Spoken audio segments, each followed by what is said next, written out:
2023 April 9 IPL-ലെ 13ാമത്തെ മത്സരം ഗുജറാത്ത് ടൈറ്റൻസും കൊൽക്കത്തയും തമ്മിൽ.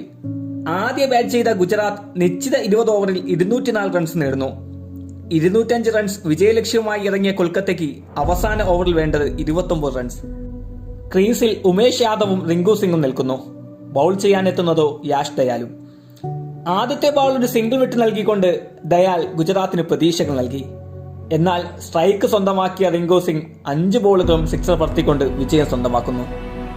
ആ ഒരു മത്സരത്തോടെ റിങ്കു സിംഗ് IPL-ൽ തന്റെ പേര് പതിപ്പിച്ചു. ലോകത്തിന്റെ പല ഭാഗങ്ങളിലും ആ പേര് പതിഞ്ഞു കേൾക്കാൻ തുടങ്ങി. എന്നാൽ 5 സിക്സ് വഴങ്ങിയ യാഷ് ദയാലിനെ എല്ലാവരും മറന്നു തുടങ്ങിയിരുന്നു. സ്വന്തം ടീം തന്നെ അദ്ദേഹത്തെ ഉപേക്ഷിക്കുകയും ചെയ്തു. ആരാധകരുടെ തെറിവിളികളും അപമാനവും സഹിക്കാൻ കഴിയാതെ അയാൾ ഡിപ്രഷൻ സ്റ്റേജ് വരെ എത്തി. 8 കിലോ വരെ കുറയുകയും ചെയ്തു. അത് ക്യാപ്റ്റൻ ഹർദിക് പാണ്ഡ്യ തന്നെ വെളിപ്പെടുത്തുകയും ചെയ്തു. ഇനിയൊരു തിരിച്ചുവരവില്ലെന്ന് പറഞ്ഞ് പലരും അദ്ദേഹത്തെ വേട്ടയാടുകയും നിരുത്സാഹപ്പെടുത്തുകയും ചെയ്തു.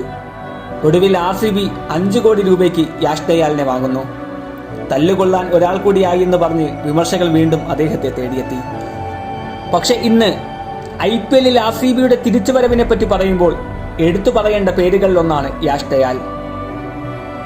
മത്സരം ഒരു പോരാട്ടത്തിന്റെ പോർക്കളമാകുമ്പോൾ ഒരു യോദ്ധാവിനെ പോലെ ഉയർന്നു വരണമെന്നും ജീവിതം പരാജയങ്ങളെ അതിജീവിച്ചവന്റെ കൂടിയാണെന്നും അദ്ദേഹം തെളിയിച്ചു കൊണ്ടിരിക്കുന്നു.